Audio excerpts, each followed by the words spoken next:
नमस्कार, मध्य प्रदेश की खबरों में आपका स्वागत है। मैं हूं आपके साथ शैलजा त्यागी। तो केंद्रीय मंत्री ज्योतिरादित्य सिंधिया मंगलवार रात रायसेन पहुंचे। उन्होंने बीजेपी के प्रदेश उपाध्यक्ष और सांची से विधायक डॉक्टर प्रभु राम चौधरी की माता सुमंत्रा देवी को श्रद्धांजलि अर्पित की। तो सुमंत्रा देवी का निधन 30 अक्टूबर को हुआ था। रायसेन जिला मुख्यालय पर स्थित श्रीराम परिसर में आयोजित श्रद्धांजलि सभा में सिंधिया ने स्वर्गीय सुमंत्रा देवी के छायाचित्र पर पुष्प अर्पित कर भावभीनी श्रद्धांजलि व्यक्त करते हुए शोकाकुल परिवार के साथ बैठकर उन्हें ढांढस बंधाया।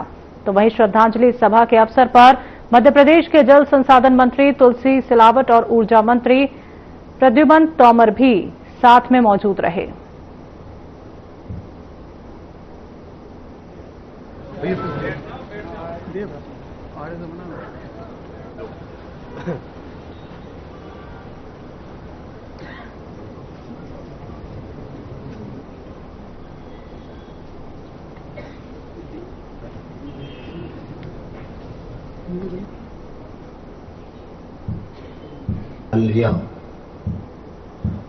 प्रभुराम जी आज हमारे क्षेत्रीय विधायक और मध्य प्रदेश शासन के पूर्व मंत्री डॉक्टर प्रभुराम चौधरी जी की माता श्री जी के देवलोक गमन होने के बाद आज केंद्रीय मंत्री माननीय ज्योतिरादित्य सिंधिया जी, हमारे मध्य प्रदेश विधानसभा के अध्यक्ष नरेंद्र सिंह तोमर जी, मध्य प्रदेश शासन में मंत्री तुलसीराम जी सिलावट जी, प्रद्युमन सिंह जी तोमर जी, पूर्व मंत्री महेंद्र सिसोदिया जी, मैहर विधायक श्रीकांत चतुर्वेदी जी, पंकज चतुर्वेदी, पूर्व सांसद अशोक अर्गल जी, प्रदेश महिला मोर्चा की अध्यक्ष माया नरोलिया जी जो कि राज्यसभा सदस्य हैं, विधायक भगवान दास सबनानी जी, पूर्व विधायक रघुराज जी कंसाना जी, पूर्व मंत्री रघुवीर सिंह सूर्यवंशी जी ने यहाँ पर श्रीराम परिसर में जो विधायक जी का रायसेन जो निवास है यहाँ पर आके सभी ने अपनी शोक संवेदना व्यक्त की और डॉक्टर प्रभुराम चौधरी जी की माता जी के तैल चित्र पर पुष्पांजलि अर्पित कर उनको श्रद्धांजलि अर्पित की।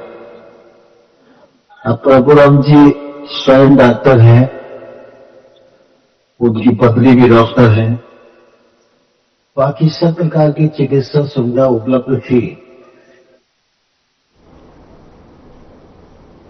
नरसिंहपुर जिले दुल्हेरी में सर्व ब्राह्मण सभा का मिलन समारोह और सामूहिक भोज का आयोजन किया गया। इसी के साथ ही समाज के आगे के कार्यक्रमों पर चिंतन हुआ। तो वहीं इस अवसर पर भगवान परशुराम युवा सेना का भी गठन किया गया, जिसमें पंडित सौरभ तिवारी को जिलाध्यक्ष घोषित किया गया। बता दें कि इस दौरान कार्यक्रम में मातृशक्ति की उपस्थिति बड़ी संख्या में रही।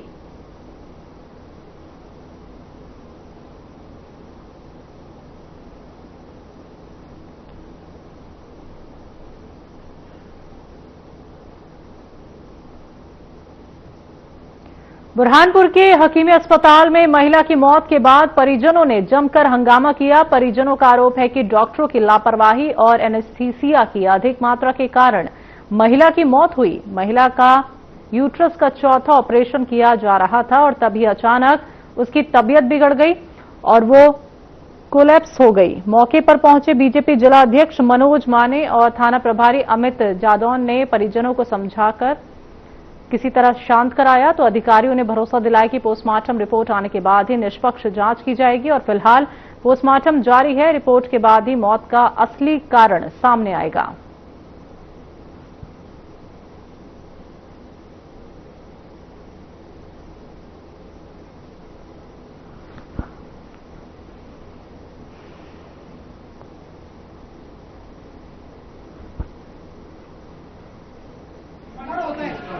हमारे ऊपर दुख आया है, बुरहानपुर जिले के कोई परिवार के ऊपर दुख ना आया है।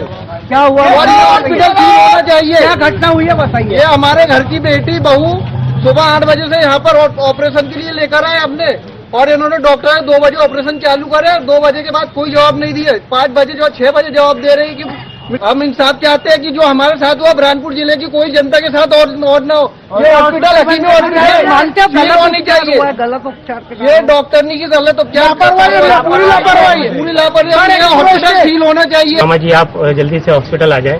मैं तुरंत हॉस्पिटल आया। डॉक्टर से मेरी बात हुई और डॉक्टर का कहना था कि ट्रीटमेंट के दौरान इनकी तबीयत अचानक बिगड़ी और उन्होंने जो भी इलाज करने का प्रयास किया, लेकिन अंततः हमारी बहू की डेथ हो गई। अब इसकी पूरी जांच हो क्या शासन से यही चाहते हैं। हॉस्पिटल के द्वारा, डॉक्टर के द्वारा इलाज में लापरवाही हुई।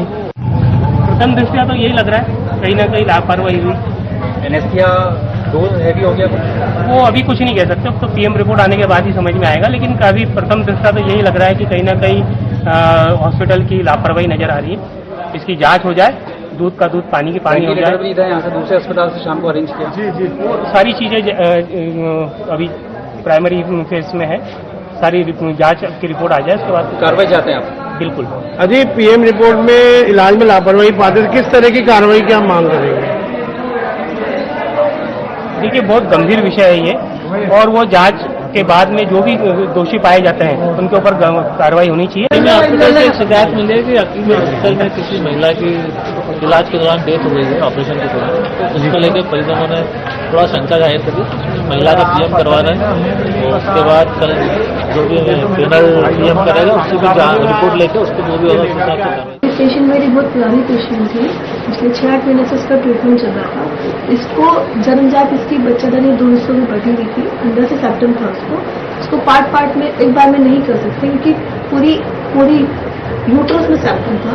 एक बार में इनको कॉम्प्लिकेशन हम लोगों ने एक्सप्लेन किया हुआ था कि ये जो ऑपरेशन है ये अंडर वाटर करना पड़ता है, जिससे पेशेंट को इलेक्ट्रोलाइट इम्बैलेंस भी हो सकता है, प्रोसीजर लंबा होने के कारण, और थक्का भी बैठ सकता है।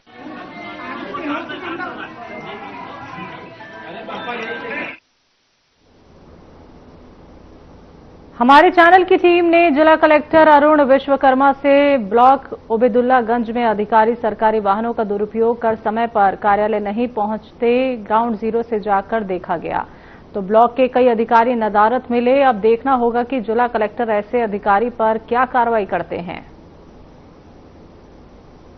ये भी हमारे हितग्राही हैं। सरकार बहुत संवेदनशील है और ओबेदुल्लागंज ब्लॉक के जनपद कार्यालय में, जहां पर आज मंगलवार है, जन सुनवाई होनी चाहिए। जिला कलेक्टर के ऐसे आदेश हैं कि हर मंगलवार को जन सुनवाई होना चाहिए, मगर अब अभी हम इस कार्यालय के सामने खड़े और अभी हम अपने सहयोगी से कहेंगे इसके अंदर जाके देखते हैं। देखिए हम जनपद कार्यालय के अंदर प्रवेश कर चुके और अब हम देखेंगे। देखिए ये जो पंचायत शाखा का ये कार्यालय, लेखापाल का कार्यालय, ये मंगलवार के दिन ये भी खाली है यहाँ पे, और हमने अभी कल भी इसका निरीक्षण किया था, जब भी हमने देखा था कि ये सब खाली दिखे थे हमें। और देखिए ये देखिए ये कार्यालय भी बिल्कुल खाली है। आज मंगलवार है, जन सुनवाई होनी चाहिए थी, मगर यहाँ तो अधिकारी नदारत है। जिला कलेक्टर के आदेश की सीधी अवहेलना की जा रही है, और इस मामले को लेकर हम जिला कलेक्टर से भी चर्चा करेंगे। स्तरीय जितने भी अधिकारी हैं वो समय पर कार्यालय नहीं आते और कहीं ना कहीं अप डाउन करते हैं, उसको लेकर क्या समझते हैं? नहीं, शासन के सख्त निर्देश हैं कि कोई भी अधिकारी या कर्मचारी हेडक्वार्टर छोड़ के नहीं जाएगा। अगर ऐसा होता है तो संबंधित विभाग से उसकी जानकारी लेके भी करेंगे कि वो अपने मुख्यालय पर रहें। हमें ये देखना चाहिए, सभी अधिकारियों को मिलकर सोचना चाहिए कि अगर हम सेवा में आए हैं, नौकरी में आए हैं, तो हमें ग्रामीण जनों के प्रति संवेदनशील रह करके कार्य करना चाहिए। और जितने भी हमारे हितग्राही हैं, सरकार बहुत संवेदनशील है और बहुत पारदर्शिता के साथ काम करने के लिए सभी अधिकारियों को निर्देशित कर रही है। तो हम भी उसी के पहल में आज जिस तरह से जिले के सभी अधिकारी यहाँ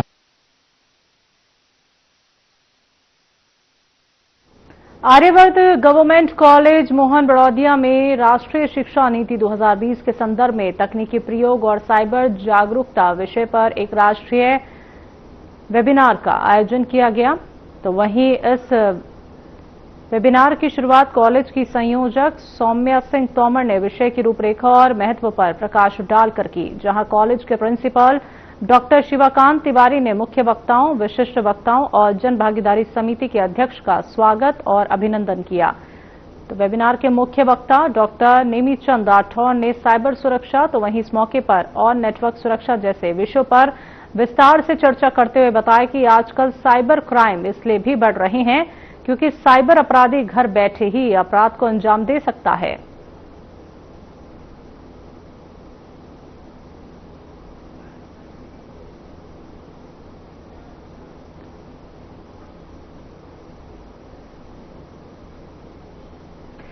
भिंड जिले के बरासू थाना अंतर्गत आने वाले रनुपुरा गांव में लेबर को लेकर दो पक्षों में विवाद हो गया। एक पक्ष द्वारा की गई फायरिंग में एक युवक गोली लगने से घायल हो गया, जिसे मेहगांव चिकित्सालय लाया गया, जहां से उसे गंभीर हालत में ग्वालियर रेफर कर दिया गया। घटना की जानकारी मिलते ही बरासो थाना पुलिस ने मौके पर पहुंचकर मामले की जांच शुरू कर दी है।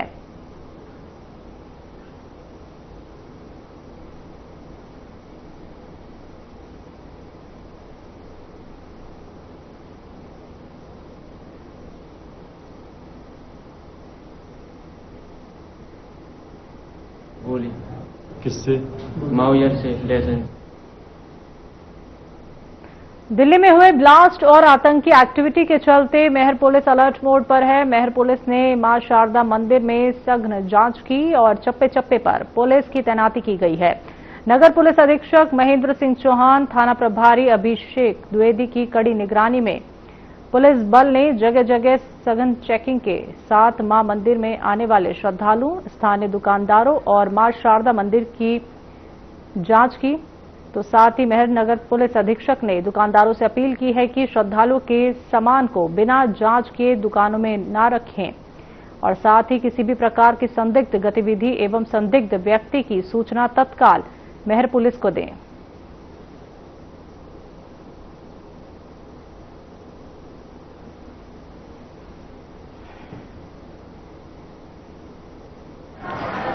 सुरक्षा की दृष्टि से आज हम ये शारदा माई धाम में चेकिंग कर रहे हैं। पुलिस चारों तरफ चप्पे चप्पे पर फैली हुई है।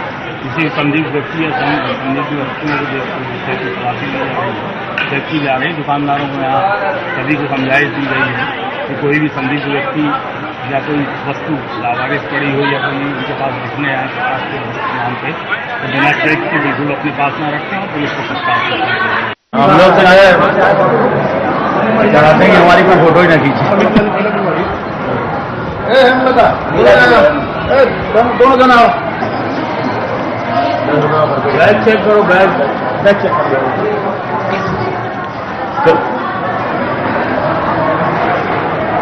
दिल्ली में हुए दर्दनाक हादसे के बाद पूरे देश में सुरक्षा एजेंसियां अलर्ट मोड पर हैं। इसी कड़ी में मध्य प्रदेश के डीजीपी के निर्देश पर प्रदेश भर में हाई अलर्ट लागू किया गया है। निर्देशों के बाद शाहजहांपुर पुलिस ने भी सख्ती बढ़ाते हुए रात भर शहर में व्यापक चेकिंग अभियान चलाया। तो एडिशनल एसपी घनश्याम मालविया ने स्वयं मोर्चा संभालते हुए बस स्टैंड, होटल, लॉन्ज, धर्मशालाओं और अन्य सार्वजनिक स्थानों पर टीमों के साथ पहुंचकर गहन जांच करवाई। तो यात्रियों के सामान, पार्किंग में खड़े वाहनों और संदिग्ध व्यक्तियों की बारीकी से पड़ताल की गई।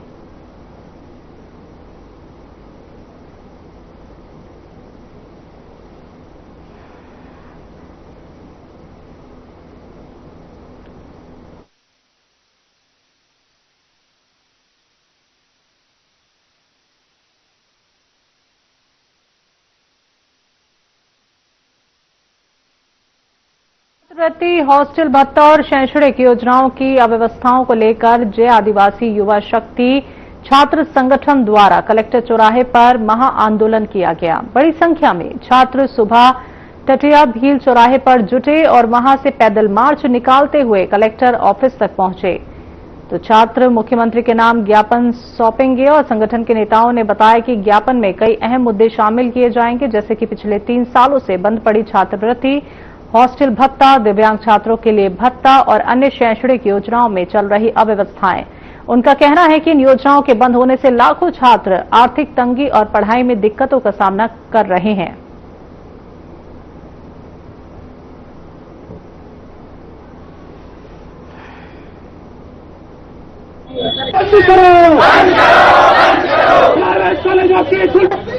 छात्रवृत्ति देना होगा। स्कॉलरशिप की मांग कर रहे हैं। हमारे कॉलेज में 3 साल से स्कॉलरशिप नहीं मिल रही बच्चों को, जिसके कारण परसों एग्जाम है 13 तारीख से। तो कॉलेज वाले बोल रहे हैं कि 50% फीस पे करो। अगर फीस होती तो मैं स्कॉलरशिप पे एडमिशन नहीं लेते बच्चे। अब वो बोल रहे जब तक फीस नहीं भरोगे तब तक एग्जाम नहीं देने दिया जाएगा। मांगे है कि स्कॉलरशिप और आवास योजना जो मिलते हैं ना वो नहीं मिल रहा। और कुछ बच्चों के तो जो आवास का और स्कॉलरशिप का फॉर्म डल रहा था वो भी डिलीट हो जा रहा है आगे से ही। बहुत सारे बच्चे, बहुत सारे कहते थे 2 दिन से जमीन में क्या कहना चाहेंगे? जब तक मांगे पूरी नहीं होगी तब तक हमको यही करना पड़ेगा, नहीं तो परसों हमको एग्जाम नहीं देने दी जाएगी। मानी जाती है, कुछ नहीं होता, फिर आप क्या करेंगे? आंदोलन जारी रहेंगे, हम यही रहेंगे। देखिए, हमारे SC ST OBC के जो छात्र छात्रा है, उन्हें विगत दिनों कई सालों से इनको छात्रवृत्ति रोकी गई है और इनमें कई घोटाले भी हुए हैं। इसको लेकर जय छात्र संगठन ने आज आंदोलन करा है। ये तो आज हमारे यहाँ के जो लोकल लाइट और जो पढ़ने वाले बच्चे हैं वो है, अगर हमारी मांगे नहीं मानेंगे तो ये पूरे राज्य स्तरीय प्रदेश स्तरीय पे हमारा आंदोलन जारी रहेगा। और क्या क्या मांगे हैं आपकी? जो शिक्षा के विभाग में जो भी भ्रष्टाचार होता है, जो हमारे ST SC के बच्चों ने, OBC के बच्चों ने, ये पढ़ने लिखने आते हैं, गरीब परिवार से ही आते हैं, अगर उनको छात्रवृत्ति ही रोक ली जाएगी तो उनको शिक्षा से वंचित किया जा रहा है। ऐसा कैसे चलेगा? हमारी सरकार से मुख्य मांग यही है कि हमारे साथ शोषण अत्याचार ना करें, क्योंकि हमारे पास बस यही चीजें हैं जो इससे हमारा पढ़ने का एक जो चीजें हमारी छात्रवृत्ति है वो मिल रही है, आप उसको भी ना रोकें। कहाँ से विद्यार्थी आए हैं? ये पूरे इंदौर के विद्यार्थी हैं। अभी जो कॉलेज और लाइब्रेरी जो कोचिंग के पढ़ते हैं वो विद्यार्थी से और छात्र संगठन के सभी लोगों ने। कहाँ से कहाँ तक आपने पैदल मार्च करा है? देखिए, यह हमने टाइम टेबल चौराहे से लेकर कलेक्टर ऑफिस पर ये पैदल मार्च निकाला है और आज ज्ञापन यहाँ पे देंगे कलेक्टर महोदय को। तो ज्ञापन देने के बाद में कोई सुनवाई नहीं होती है तो? देखिए, मैंने आपको बता दिया है कि अगर हमारी मांगे नहीं मानी जाती है तो पूरे राज्य स्तरीय, प्रदेश स्तरीय और जिला स्तर पे यह आंदोलन होगा और क्योंकि यह हमारे हक अधिकार हम छीन के लेंगे इनसे। इसमें इंदौर की जितने भी कॉलेज है सभी हमारे जय छात्र संगठन के जो बच्चियां हैं, छात्र छात्रा हैं, सभी लोगों ने, सभी कॉलेज, प्राइवेट कॉलेज से आए? प्राइवेट कॉलेज से भी, गवर्नमेंट कॉलेज से भी है।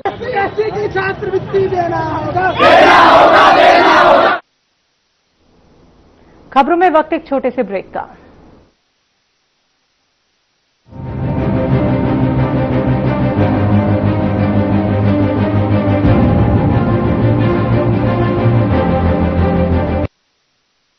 दो 2047 में कैसा होगा विकसित भारत का विकसित उत्तर प्रदेश?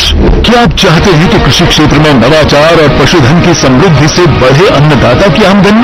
गांव-गांव तक पहुंचे चौड़ी सड़कें, हवाई यात्रा के लिए किसान की जेब में हो पैसे, विश्व स्तरीय शिक्षा और वर्ल्ड क्लास इलाज, बढ़े उद्योग, रोजगार, नौकरी और अपना व्यापार, रिन्यूएबल और ग्रीन एनर्जी हो यूपी में फुल, ताकि कभी न हो पत्ती गुल।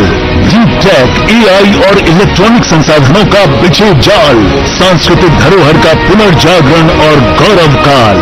क्या आप चाहते हैं ऐसा उत्तर प्रदेश? अगर हाँ तो उठाइए मोबाइल, QR कोड को स्कैन करें और पोर्टल samarthuttarpradesh.up.gov.in पर लिखकर या बोलकर दर्ज कराएं सुझाव। आपके सुझाव से बनेगा विकसित यूपी का रोड मैप और मूल्यवान सुझाव देने वाले किए जाएंगे सम्मानित, क्योंकि आपकी राय विकसित यूपी बनाए। कुछ लोग खाते पीते तो बहुत बढ़िया हैं, पर फिर भी उनकी सेहत नहीं बनती। पिचके हुए गाल हैं, हड्डियां निकली हुई हैं, पैंटें ढीली हैं, कपड़े जचते नहीं, कोई पर्सनैलिटी नहीं। ऐसे लगता है इधर से खाए जा रहे हैं, उधर से निकले जा रहा है, क्योंकि उनका पाचन तंत्र खराब है। और जब तक के पाचन तंत्र दुरुस्त नहीं होगा, वो जितना मर्जी अच्छे से अच्छा खा ले, उनकी सेहत नहीं बन सकती। इसलिए हमारी संस्था सन्यासी आयुर्वेदा ने एक ऐसी दवा का निर्माण किया है जो कि आपके लिवर को, आपके पाचन तंत्र को दुरुस्त करने का काम करती है, ताकि आप जो भी खाएं उसका पूरे का पूरा निचोड़ आपके शरीर को लगे, आपकी भूख बढ़े, खाया पिया सही से लगे, नया खून बने, हड्डियों में जान आए, वजन बढ़े और आप मोटे तगड़े खूबसूरत पर्सनैलिटी के मालिक बन जाएं। सिर्फ 655 रुपए की पूरे 1 महीने की दवा होती है और आप इसे घर बैठे 01145454545 पर फोन करके दवा मंगवा सकते हैं।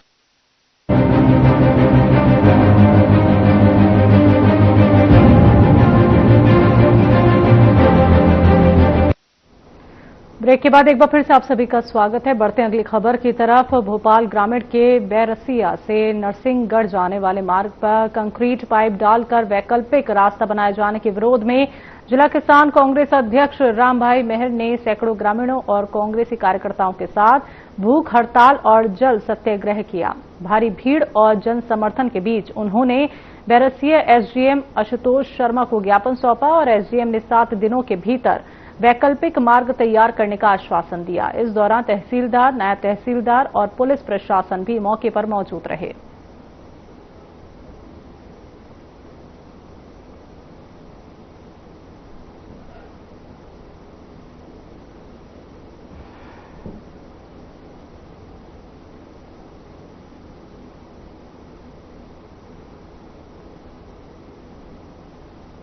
और यहाँ के सैकड़ों गाँव का व्यापार नरसिंहगढ़ से चलता, नरसिंहगढ़ का व्यापार घर चलता, बहन बेटियां नाते रिश्तेदारी सब यहाँ पर है। वो संपर्क लगभग 8-10 महीने से टूट गया।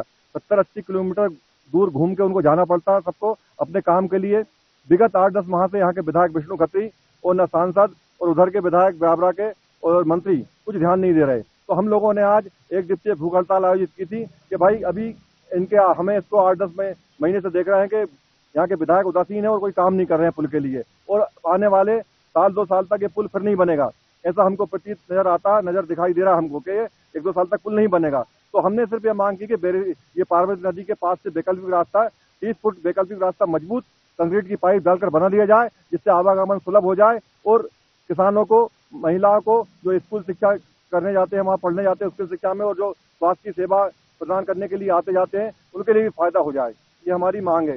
इस भूख हड़ताल के माध्यम से आज हमने सुबह 11 बजे से लेकर 4 बजे तक किसान कांग्रेस भोपाल ग्रामीण के नेतृत्व में हमारे साथियों सहित पूरी हमने यहाँ पर भूख हड़ताल आयोजित की थी। और इसके बाद में हमने जल में खड़े होकर, पार्वती नदी के जल में खड़े होकर जल सत्याग्रह करते हुए हमने एसडीएम साहब, तहसीलदार साहब को ज्ञापन सौंपा और उनसे मांग की है कि 1 सप्ताह के अंदर एकीकृत माध्यमिक शाला करमौदी में महिला शिक्षक के साथ शराब के नशे में अभद्रता एवं गाली गलौज का मामला सामने आया है। जानकारी के अनुसार अतिथि शिक्षक शिवा श्रीवास्तव के साथ गांव का व्यक्ति रामनारायण गुर्जर स्कूल ग्राउंड में आकर गाली गलौज करना शुरू कर दिया था, जिसके बाद शिक्षिका ने गैरतगंज थाने में आवेदन देकर कार्रवाई की मांग की है। बच्चियां थी और मैं उपस्थित थी, बच्चियां खेल रही थी जी। तो सर गांव के एक व्यक्ति आए रामनारायण गुर्जर जी, तो उन्होंने वो ड्रिंक किए हुए थे। अच्छा। वो अपनी बच्ची को लेने आए थे, तो बच्ची को लेकर जा रहे थे, लेकिन अचानक से ही सर उन्होंने थोड़ी सी मतलब अभद्रता शुरू कर दी, थोड़ा सा गलत बोलने लगे, गाली गलौज करने लगे।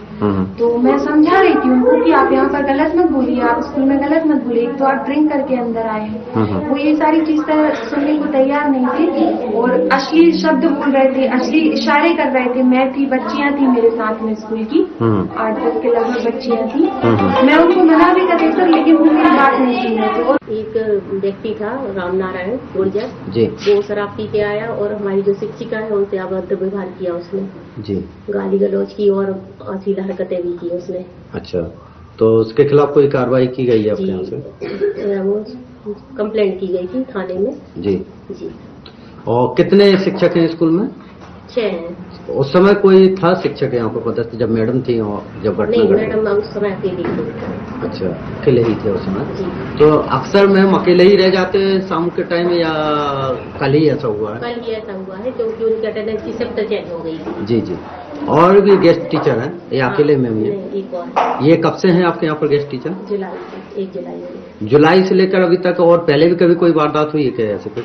नहीं, ऐसी नहीं हुई, किसी ने गाली गलौज नहीं की। हालांकि कंप्लेंट करने आए एक 2 पेरेंट्स बता के उसमें जी, लेकिन इस प्रकार का नहीं हुआ अभी तक। पूजापुरा के ग्राम चंदुपुरा में 11 वर्षीय बालिका से दुष्कर्म करने वाला आरोपी सतीश मौर्य को पुलिस ने गिरफ्तार कर लिया है। रविवार शाम को आरोपी के द्वारा खेत से आ रही 11 वर्षीय नाबालिग लड़की के साथ दुष्कर्म किया गया, जिसके बाद लड़की को हॉस्पिटल रेफर किया गया। जानकारी के अनुसार बालिका के स्वास्थ्य में सुधार है। आरोपी सतीश मौर्य से पूछताछ जारी है।